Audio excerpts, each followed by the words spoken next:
Selamat sore, salam sejahtera untuk kita semua. Saya AMB Regina Gracia Prega NIM 189114165. Kali ini saya akan membahas tentang dysregulasi emosi pada individu ADHD. Nah, untuk mengawali pembahasan kita tentang dysregulasi pada individu ADHD, saya akan memulai dengan apa itu definisi dari regulasi emosi. Nah, regulasi emosi sendiri adalah kemampuan individu untuk memodifikasi keadaan emosional sehingga dapat mempromosikan perilaku adaptif dan berorientasi pada tujuan.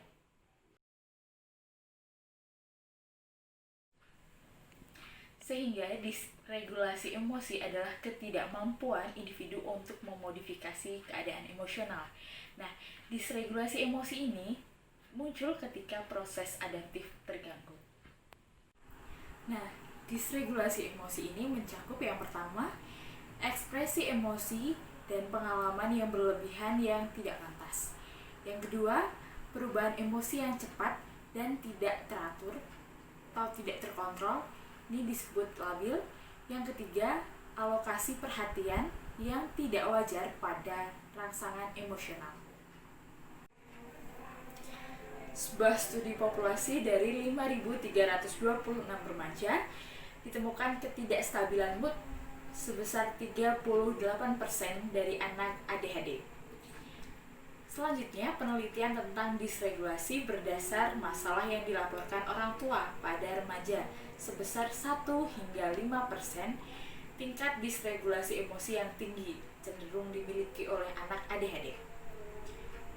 Yang ketiga, studi klinis pada remaja dengan ADHD melaporkan perkiraan prevalensi dysregulasi emosi sebesar 24% hingga 50%.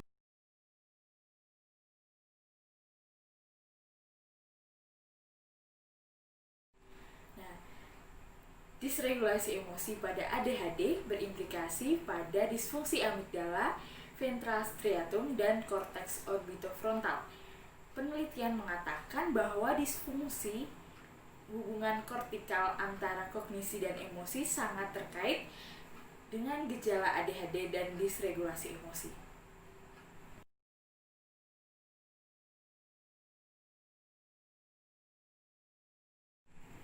Sebuah tinjauan menemukan bahwa 2 studi terkontrol placebo secara acak pada anak dengan ADHD melaporkan bahwa psikostimulan mengurangi labilitas emosional dan iritabilitas. Pada orang dewasa, penelitian menemukan bahwa efek psikostimulan pada dysregulasi emosi paralel dengan perbaikan yang terlihat pada hiperaktif dan impulsif. Atomoxetin tampak efektif untuk gejala ADHD dan dysregulasi emosi. Nah, kemudian penanganan psikoterapi berbasis kelompok pada orang dewasa dengan ADHD untuk meningkatkan keterampilan regulasi emosi juga efektif.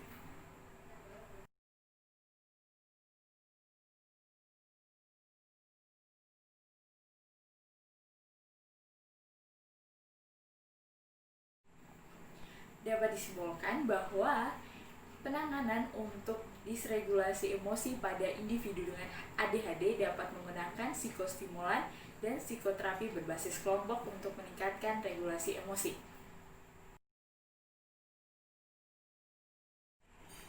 Sekian yang dapat saya sampaikan. Saya AMP Regina Gracia Prega pamit undur diri.